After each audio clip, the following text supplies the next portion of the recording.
প্রিয় দর্শক, পবিত্র কোরআনুল কারীমের এই মূল্যবান আয়াতটি আপনি বসে বসে মাত্র ৩ বার পাঠ করুন। ইনশাআল্লাহ মৃত্যুর আগ পর্যন্ত আল্লাহ পাক আপনাকে ধনী বানিয়ে রাখবেন। বলুন সুবহানাল্লাহ। আল্লাহ পাক দিনে অনেক দৌলত, টাকা, ধন সম্পদ আল্লাহ পাক আপনাকে দান করবেন। বলুন সুবহানাল্লাহ। অভাব অনটন থাকবে না, রিজিকে বরকত আসবে। আল্লাহ পাক কারোবারে বরকত দান করবেন, চাষে বরকত দান করবেন। আল্লাহ পাক আপনার ঘরে বরকত দান করবেন। বলুন সুবহানাল্লাহ। সর্বত্র আপনি বরকত পাবেন। আল্লাহ পাক আপনাকে বরকতের মধ্যে রেখে দেবেন। বলুন সুবহানাল্লাহ। প্রিয় দর্শক, মূল্যবান আয়াতটি আপনি তেলাওয়াত করুন ধীর স্থিরভাবে, একাগ্রতার সহিত, আন্তরিকতার সহিত, ইয়াকিন নিয়ে, বিশ্বাস নিয়ে। ইনশাআল্লাহ অবশ্যই বিপদ আপদ মুসিবত হতে আল্লাহ পাক আপনাকে নাজাত দেবেনই দেবেন।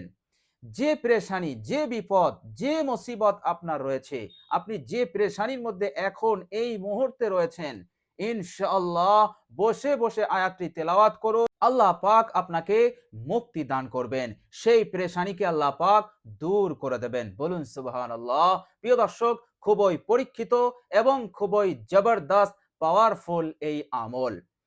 প্রিয় দর্শক, শুধু তাই নয়, এই মূল্যবান আয়াতটি আপনি যদি পাঠ করেন, প্রিয় দর্শক কিভাবে পাঠ করবেন, এর পদ্ধতি কি, ইনশাআল্লাহ সবই আমি আপনাদের সঙ্গে শেয়ার করে দেব ইনশাআল্লাহ। প্রিয় দর্শক, মূল্যবান আয়াতটির উপরে আমল থাকলে আল্লাহ পাক আপনার মনের আশা আকাঙ্ক্ষা পূরণ করে দেবেন ইনশাআল্লাহ। যদি কখনো কোনো সময় হাজত আসে, প্রয়োজন থাকে, অথবা এই সময় এই মুহূর্তে আপনার একটি বিরাট হাজত সামনে এসে গেছে, প্রয়োজন সামনে এসে গেছে, আর সেই প্রয়োজন হাজত আপনার পূরণ করা অত্যন্ত জরুরি, ইনশাআল্লাহ আয়াতটির উপরে আমল করুন। অলৌকিকভাবে আল্লাহ পাক আপনার প্রয়োজন, আপনার হাজতকে তিনি সম্পন্ন করে দেবেন ইনশাআল্লাহ। খুব সহজেই আপনি সেটা হাতে পাবেন। প্রিয় দর্শক, এভাবে করে এই দুনিয়ার জিন্দগিতে আপনার হালত যদি খারাপ চলে, আপনার হালত যদি ভালো না হয়, ইনশাআল্লাহ এই হালতকে বদলে দিতে পারে এই ছোট্ট আমল। বলুন সুবহানাল্লাহ। যে কোনো কঠিন পরিস্থিতিকে আল্লাহ পাক মুহূর্তে তাবদীল করে দেবেন এই ছোট্ট আমলের বরকতে। বলুন সুবহানাল্লাহ। প্রিয় দর্শক, শুধু তাই নয়, আল্লাহ রাব্বুল আলামিন আপনার জিন্দেগিতে সমস্ত গুনাহকে আল্লাহ পাক মাফ করে দেবেন। বলুন সুবহানাল্লাহ। দুনিয়াতে জানা অজানা যেখানে যে স্থানে শয়তানের ওয়াসওয়াসায় পড়ে, নফসের ধোকায় পড়ে যে অপরাধ হয়ে গেছে, ইনশাআল্লাহ এই আমল আপনাকে ক্ষমা করিয়ে দেবে ইনশাআল্লাহ।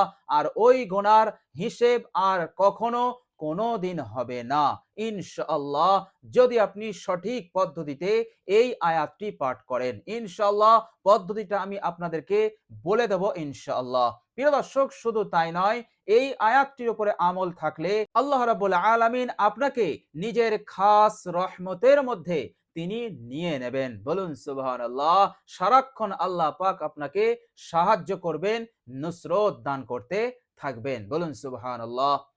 প্রিয় দর্শক, আল্লাহ রাব্বুল আলামিন পবিত্র কোরআনুল কারীমে তিনি ইরশাদ করেছেন, বিসমিল্লাহির রহমানির রহিম, লা ইয়াস্তাউই আসহাবুন নারি ওয়া আসহাবুল জান্নাহ। আল্লাহ পাক বলছেন যে জান্নাতবাসী আর জাহান্নামবাসী এরা কখনোই বরাবর হতে পারে না। আল্লাহ পাক এই আয়াতে কারিমা বলে আরেকটা বিষয় ইঙ্গিত করেছেন, যারা কোরআন তেলাওয়াত করে, যারা জিকির করে, কোরআন তেলাওয়াত হচ্ছে জিকির, তো যারা কোরআন তেলাওয়াত করে, জিকির করে, তো তারা হচ্ছে জিন্দা। আর যারা জিকির করে না, কোরআন তেলাওয়াত করে না, তারা হচ্ছে মুর্দা। সুতরাং জীবিত আর যে মৃত, এরা দুজন কখনোই এক হতে পারে না। তো যারা জান্নাতবাসী তারা জান্নাতবাসী, তারা জীবিত, তারা কামিয়াব। আর যারা জাহান্নামবাসী তারা মৃত, অর্থাৎ তারা নাকাম। তো প্রিয় দর্শক, বিশ্বনবী সাল্লাল্লাহু আলাইহি সাল্লাম কোরআন তেলাওয়াত সম্পর্কে তিনি আরো বলেছেন, এক সাহাবীকে বলেছেন, ইয়া আবা যাররিন, হে আবু যার, আলাইকা বিতিলাওয়াতিল কোরআন, কোরআন তেলাওয়াতকে তুমি নিজের ওপর জরুরি মনে করে নাও, কেননা এই কোরআন তেলাওয়াত তোমার প্রশংসা করবে, তোমার আলোচনা হবে ফিস সামাই, আসমানে, অর্থাৎ আসমানে মহান রব্বুল আলামিন আরশের মালিক তোমাকে নিয়ে ফেরেশতাদের সম্মুখে প্রশংসা করবে, আলোচনা করবে, বলবে হে আমার ফেরেশতারা, দেখো দেখো আমার ওই বান্দা, আমার ওই বান্দা আমার কালাম তেলাওয়াত করছে, আমার ওই বান্দা আমার কোরআন তেলাওয়াত করছে। বলুন সুবহানাল্লাহ। এইভাবে আপনি আলোচনার পাত্র হবেন, আর আলোচনা করবেন মহান রব্বুল আলামিন, আর শ্রোতা হবে আসমানের বাসিন্দা ফেরেশতা মণ্ডলী। বলুন সুবহানাল্লাহ। প্রিয় দর্শক, বিশ্বনবী সাল্লাল্লাহু আলাইহি ওয়াসাল্লাম আরো বলেছেন ওয়া নূরুন ফিদ দুনিয়া, অর্থাৎ এই দুনিয়ার জিন্দেগিতে তোমার এই আমল নূর হবে, নূর, অর্থাৎ এই দুনিয়াতে এই নূরের বরকতে তুমি বরকত লাভ করতে পারবে। প্রিয় দর্শক, যার জিন্দেগিতে বরকত আছে তার জিন্দেগি হচ্ছে সুখী জিন্দেগি, শান্তিপূর্ণ জিন্দেগি। আর যার জিন্দেগিতে বরকত নেই, বরকত হতে মাহরুম, তার জিন্দেগি পেরেশানির জিন্দেগি, বিপজ্জনক জিন্দেগি, বিপদ আপদ মুসিবত এবং অশান্তিতে ভরা, এবং সে জিন্দেগি যাপন করে অত্যন্ত কষ্টে।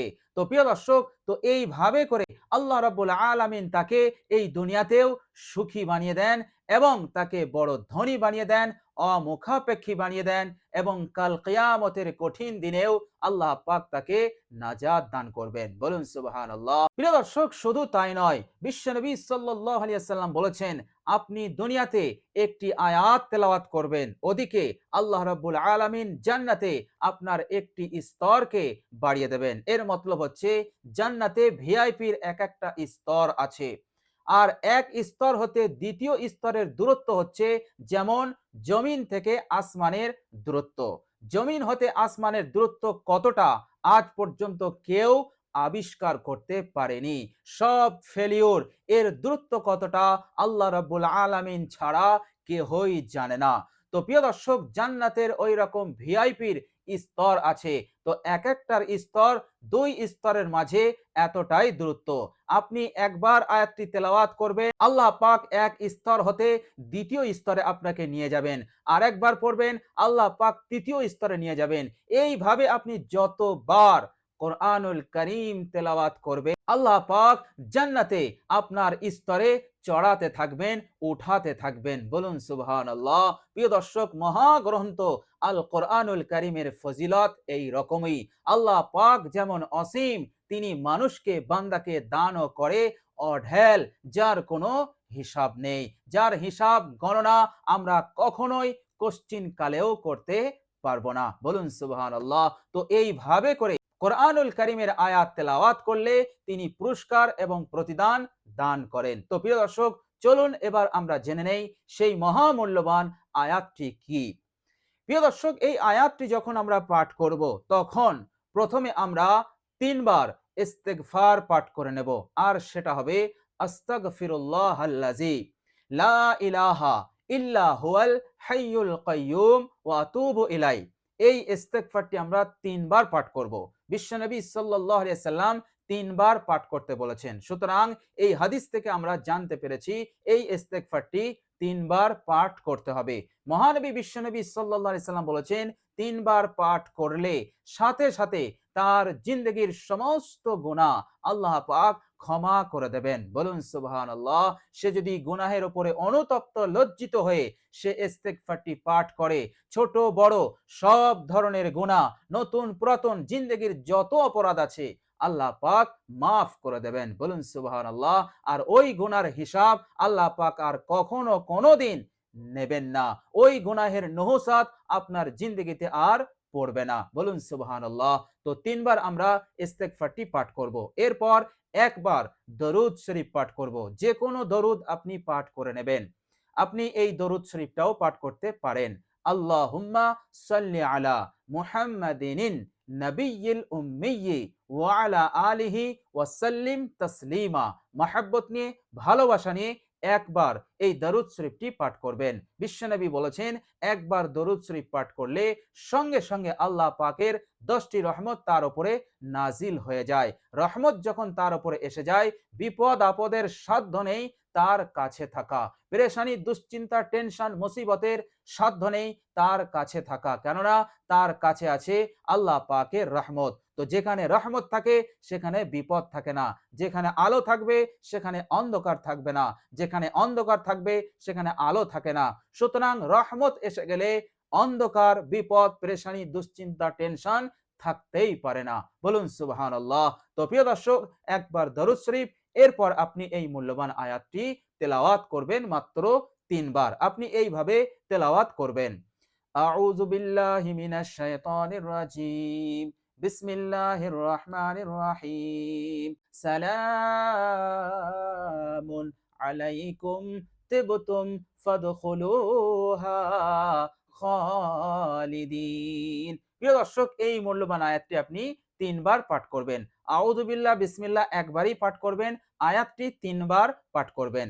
সালামুন আলাইকুম তিবতুম ফাদখুলুহা খালিদিন, সালামুন আলাইকুম তিবতুম ফাদখুলুহা খালিদিন। মহব্বত নিয়ে, ভালোবাসা নিয়ে আপনি পড়বেন ইনশাআল্লাহ। এই অলৌকিক বাণী, এই অলৌকিক কোরআনুল কারীমের এই ছোট্ট আয়াতটি তেলাওয়াত করার সাথে সাথেই কাজ শুরু হয়ে যাবে ইনশাআল্লাহ। আল্লাহ পাক অবশ্যই আপনার মদদ, আপনার নুসরত করে দেবেন ইনশাআল্লাহ। তো প্রিয় দর্শক, খুবই মূল্যবান এবং খুবই বরকতপূর্ণ, ফজিলতপূর্ণ এই আমল। ইনশাআল্লাহ আমলটি আপনি করুন, অবশ্যই আপনি এর ফল পাবেন, আপনি বিফলে যাবেন না। আল্লাহ পাক আপনার আমলকে বিফলে করবেন না, ব্যর্থ করবেন না ইনশাআল্লাহ। অবশ্যই আমলকে তিনি কবুল করবেন এবং এর যে প্রতিদান পুরস্কার আছে আল্লাহ পাক আপনাকে অবশ্যই দান করবেন ইনশাআল্লাহ।